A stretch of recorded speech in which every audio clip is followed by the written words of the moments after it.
Hey guys, welcome to the One with Dogs. I'm Jacob Poppy. I'm Liz Poppy. We're married and we are dog trainers. We own and operate Great Lakes Dog Training. This is geared towards our clients, potential clients, future clients, current clients. People that just want to learn more about dogs and how training and structure and different things can help. Yeah, so throughout the whole series of podcasts, however many episodes we put out, we're going to really lean on questions that we are asked genuinely, and then any that come up from viewers who are watching or listening online. So if you have a question, please just shoot it over to us. You can comment or literally go on our Facebook and message us, which is just Great Lakes Dog Training. You know, Liz and I, we were what our potential clients are. You know, when we first got into the dog world, we had a dog we loved that was ruining our lives. Liz tells the story a lot better than me, so I'm going to pass it over to her. Yeah, if you ever call us at Great Lakes Dog Training, you've heard this story or you will hear this story. And if this is your first time, then buckle up. So we were dating, freshly moved in together, and of course, the first thing that we did was we got a dog. And he came home, and he was not the sweet little guy that was really cute at the shelter laying down. He was a ball of energy, just destroyed the home. We couldn't keep him contained while we worked, which was a really difficult challenge. And even just walking him, we hear a lot that people try to get their dogs out for walks when they struggle with different behaviors, and we experienced that as well. We wanted to do right by him, knowing he had a lot of energy and needed to play and needed to walk and do all of those things. But when it came down to it, he was getting out of his leashes, his harnesses. I mean, this guy was insane. So it was really hard to just keep up with that. So by the time we did have to leave for work, he would get out of a kennel and destroy the home, and we'd be coming home to a crazy house. So yeah, we're talking thousands of dollars worth of damage, like between the kennels, beds, couches, everything. shoes, and we were shoe people. So we're saying like he destroyed, $200 boots every once in a while, and it was just getting ridiculous. So, we were working retail, and we weren't happy in it genuinely. So I left first. I got the first dog job that was offered to me, and it happened to be at a dog daycare. I worked there, and then I apprenticed at another local dog training business at the same time. Which financially was not a great idea. We struggled a lot, but it was worth it. Yeah. We needed to change our life for the dog so we could keep him, and he's our OG. Yeah. He pushed us into this. He's great. If your dog has come through, he's probably played with Bones, even if their dog not friendly. Yeah. Bones makes it work. He's really good at that.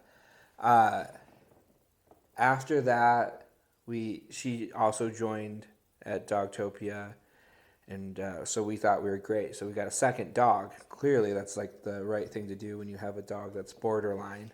It's not. If I could just, a star capital. It's not. A lot of people think that, and obviously, like going back, we probably wouldn't have done it any other way. Yeah, because I love the dogs we have and who they become, but the stress that the second dog put on our life was insane. Liz could not take this dog outside of our door at our apartment complex without like a vicious attack almost happening. So we really got thrown into the fire with 2 pit mixes that were sweet to Liz.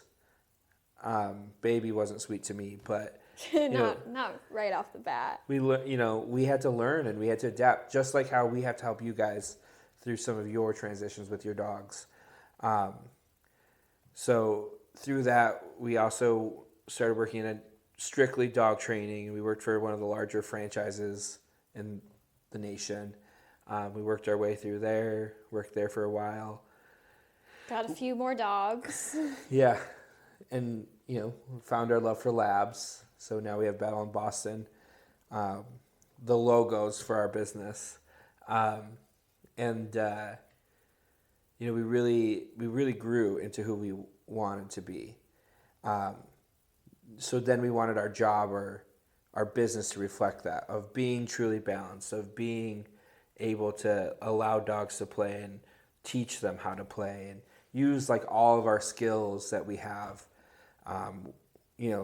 Sometimes these larger franchises, they really do, tie one hand behind the back of, no, this is our system, this is what we do. The beautiful thing now is we get to be varied. We get to use every tool at our disposal and really, truly get to use what's best for the dogs, because that's what counts. That's what matters. At the end of the day, we can say we have a system, but that system doesn't always touch every single dog. So we always have to adapt, and we always have to, treat each dog like an individual, like we are, right? Because not everyone learns the same way. Liz and I don't learn the same way. So that's like really who we are, and that's our heart for what we got going on. And that's kind of how we started as well. And we got into the dog training in business and just in general, the dog industry. Yeah. So, this last couple of years, we've been blessed to own Great Lakes Dog Training and really get to grow as individuals. Because obviously, if you know how to train dogs, you obviously know how to run a business. Right, Liz? No. I mean, we were blessed to have learned so much. Jacob was a head trainer at the last company we worked for, and I did the sales and the client relationship manager part, and a lot of management. And we've always worked in management before that, so we've learned so much. We've had good people to lean on and learn from, and we've also seen what not to do and how to not run a business. So it's been, there's the good things that we've gotten as well. Truly, this will be a podcast for anyone. We're going to give the basic truths of how to work with your dog, what you should be doing, and when you should be doing it.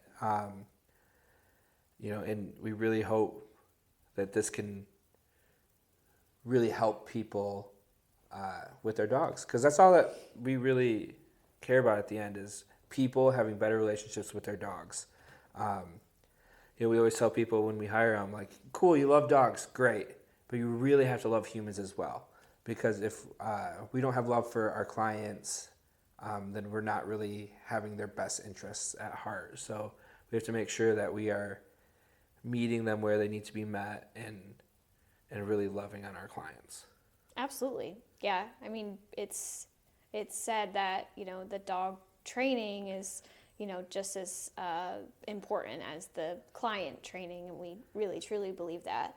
Our trainers also have came from similar stories. A lot of our trainers have had their own dogs that they struggled with, and that's how they got into training. And, I think it's a funny fact, but most trainers have the worst dogs, and we can attest to that. So, I mean, they definitely teach us a lot, and obviously there's trainers that, have really good dogs, but not without a fight of working with them and just putting in the work. So, from that standpoint, at the end of the day, every person who is training a dog should have the understanding that they were a client or an owner at one point. Yeah. Well, whether they trained themselves or they were trained by somebody to train their dog, so that kind of, for us, at least in our staff, helps, people get the idea that, hey, we do have to be intentional with our clients. Like, this isn't just you come in, you do it, and you leave. We take that extra step with our people, because we've all been there. Yeah, and we really want you to be able to live your life with the tools that we've given you. And if you have a trainer that says, no, you just need to show up and train your dog and then you're good for the rest of the week, leave that trainer. Get a new trainer. Because we aren't necessarily your dog's trainer. even in the 2-week border training, we're training that dog, but we're your trainer because you're the dog trainer, and we're just coaching you through that. So we're like your coach. I don't know, lifestyle coach, whatever you want to call us. But really, like, yeah, we can lay down a great foundation and teach your dog a bunch of new skills. But if it's not relating to you, it doesn't matter. So we really want this podcast to bridge that gap. And I hope you guys tune in. I hope you watch it. I hope you ask us a bunch of questions that we can answer. And we all are better for it. So check back weekly. We'll have some postings, every week on different platforms, and just stay tuned on what those platforms are. And give us a like, a follow, and ask us the questions because we'd be happy to answer for sure. So, all right, thanks, guys.